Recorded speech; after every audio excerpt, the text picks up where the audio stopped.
వీళ్ళేమంటున్నారు, కొంతమంది బీజేపీ నాయకులు కావచ్చు, అలాగే కొంతమంది జర్నలిస్టులు కూడా కావాలనే బీజేపీని టార్గెట్ చేస్తూ ఈ సీజేపీ కావచ్చు వీళ్ళందరూ పుడతా ఉన్నారని చెప్పి కాంగ్రెస్ ని టార్గెట్ చేద్దామా?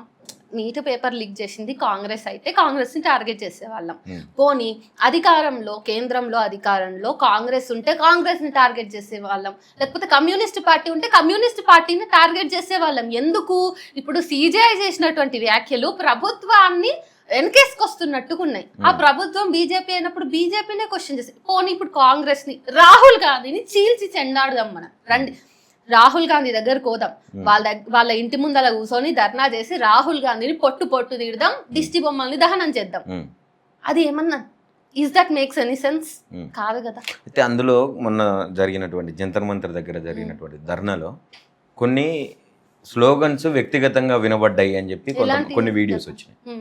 ఎలాంటి బీజేపీ నుంచి విముక్తి కోరుకుందాం, బీజేపీ తోటి ఏం విముక్తి కోరుకుంటాను, ఏం చేస్తారనే క్వశ్చన్స్ రైజ్ అవుతా ఉన్నాయి. ఇప్పుడు 12 సంవత్సరాల నుంచి బీజేపీ అధికారంలో ఉంది కదా. 12 సంవత్సరాల నుంచి బీజేపీ అధికారంలో ఉన్నప్పుడు దేశ ప్రజలకి మొనాటనీ వచ్చేస్తుంది. ఫర్ ఎగ్జాంపుల్ తెలంగాణలో 10 ఏళ్ళు కేసీఆర్ ఒక ముఖ్యమంత్రికి ఉన్నాడు. కేసీఆర్ రాజకీయ నాయకుడు అనేటటువంటి విధంగా తర్వాత అవతరించిండొచ్చు, కానీ తెలంగాణ మూవ్మెంట్ టైంలో ఆయన ఒక ఉద్యమకారుడిగానే పరిచయం. ఆయన ఉద్యమాన్నే ముందరకు వేసుకొని రాజకీయాలలో బలంగా పుంజుకున్నటువంటి వ్యక్తి.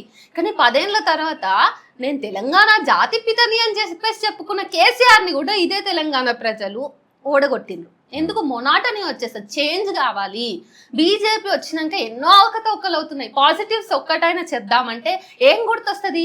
క్రైమ్ రేట్లు మనం పెరుగుతాం, హంగర్ ఇండెక్స్ లో మనం చాలా దారుణంగా ఉన్నాం, ప్రెస్ ఫ్రీడమ్ లేదు, కులంకి సంబంధించి దాడులు పెరుగుతాయి, మతం పేరు మీద దాడులు పెరుగుతాయి, కరప్షన్ లేదు అంటారు. కరప్షన్స్ చిన్న చిన్న స్థాయిలో ఎట్లయినా రోజు న్యూస్ పేపర్లో కనిపిస్తుంటది. బట్ పెద్ద స్థాయి కరప్షన్ అనేది గంప గుత్తుగా తీసుకొని పోయి కార్పొరేట్ల చేతిలో దేశాన్ని పెట్టడం గోడి మీడియా ఉంది కాబట్టి ఆ మీడియా ఇవేవిటిని కూడా బయటకు రాకుండా చూడటం వల్ల మోదీ చేసేటటువంటివి కనిపిస్తలేదు. అండ్ మోర్ ఓవర్ మోదీ మతాన్ని ముందలకేసి చేస్తున్న బీజేపీ రాజకీయాల్లో సైంటిఫిక్ టెంపర్మెంట్ లేదంటే క్రిటికల్ థింకింగ్ అనేది మ్యూట్ అయిపోతుంది.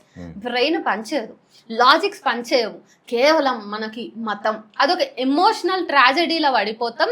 హిందూ కత్రేమే అనేది నినాదాలు ఉన్నాయి. ఇవన్నింటి వల్ల మనం క్రిటికల్గా ఆలోచించడం, నెంబర్స్ని ట్రస్ట్ చేయడం, క్వశ్చన్ చేయడం అనేది పూర్తిగా పోతుంది. సో ఇది దీనివల్ల బీజేపీ అనేది ఉంటే ఇన్ని సమస్యలు వస్తున్నాయి కదా, దేశంలో శాంతి భద్రతలకు ఇంత ముప్పు ఉంది కదా, ఎలక్షన్స్ ఏదైనా ఉన్నాయి అంటే ఏదో ఒక దాడి జరుగుతుంది. పహల్గామ్ కావచ్చు, ఆపరేషన్ సింధూర్ కావచ్చు, ఇవన్నిటిని కూడా బీజేపీ తన పొలిటికల్ మైలేజ్ కోసం కరెక్ట్ టైంకి వాడుతుంది. మీరు బాగా గమనించండి.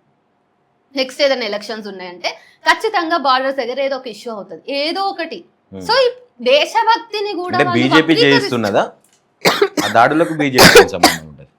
దాడులకి బీజేపీకి ఏం సంబంధం ఉంది అంటే ఖచ్చితంగా కేంద్రంలో ఉన్నటువంటి వ్యవస్థ అనేది ఫెయిల్యూర్ కనిపిస్తుంది. ఏం ఇన్ఫర్మేషన్ రాదా? ఇంత పెద్ద దేశానికి సంబంధించి ఒక మంచి సిస్టమ్ ఉంటుంది కదా, సిస్టమ్ ఫెయిల్యూర్ అయితేనే కదా ఇవన్నీ వస్తాయి. కానీ ఎవ్రీ టైం ఎలక్షన్స్ కి ముందే ఎందుకు వస్తాయి?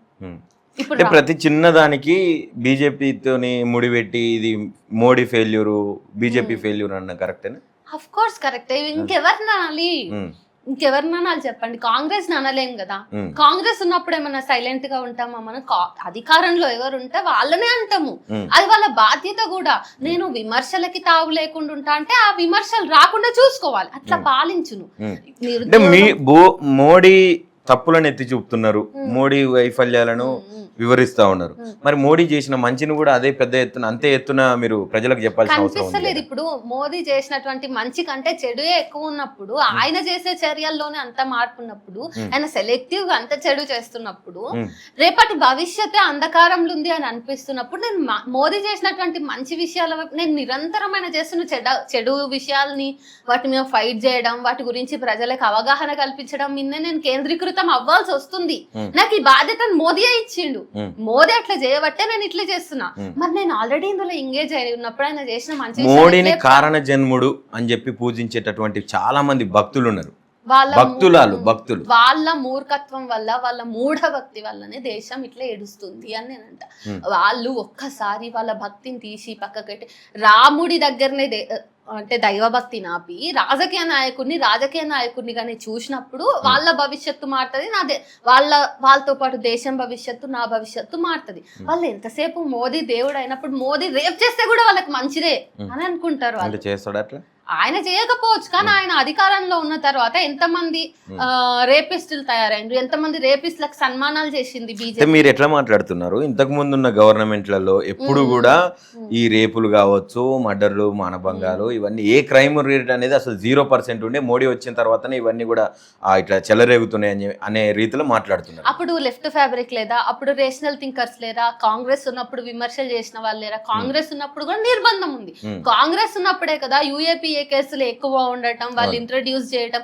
కాంగ్రెస్ ఉన్నప్పుడు క్వశ్చన్ చేసిన వాళ్ళందరినీ డెమోక్రసీ పేరుతోటి నిర్బంధించే వాళ్ళు. వీళ్ళేమో ఇప్పుడు దేశభక్తి, మతం పేరుతోటి, మత రాజకీయాల పేరుతోటి నిర్బంధిస్తున్నారు.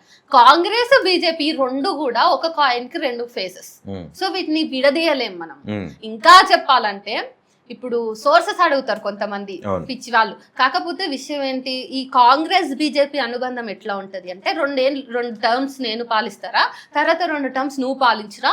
సో మనం ఇట్లా ఎక్స్చేంజ్ ఆఫ్ పవర్ అనేది వాళ్ళు బిహేవ్ చేస్తారు. వాళ్ళు అట్లాంటి వ్యూహాలు వాళ్ళతో ఉంటాయి. సో ఎవ్రీథింగ్ ఈస్ ప్లాన్డ్ అని చెప్పేసి చాలా విశ్లేషకులు చెప్పారు.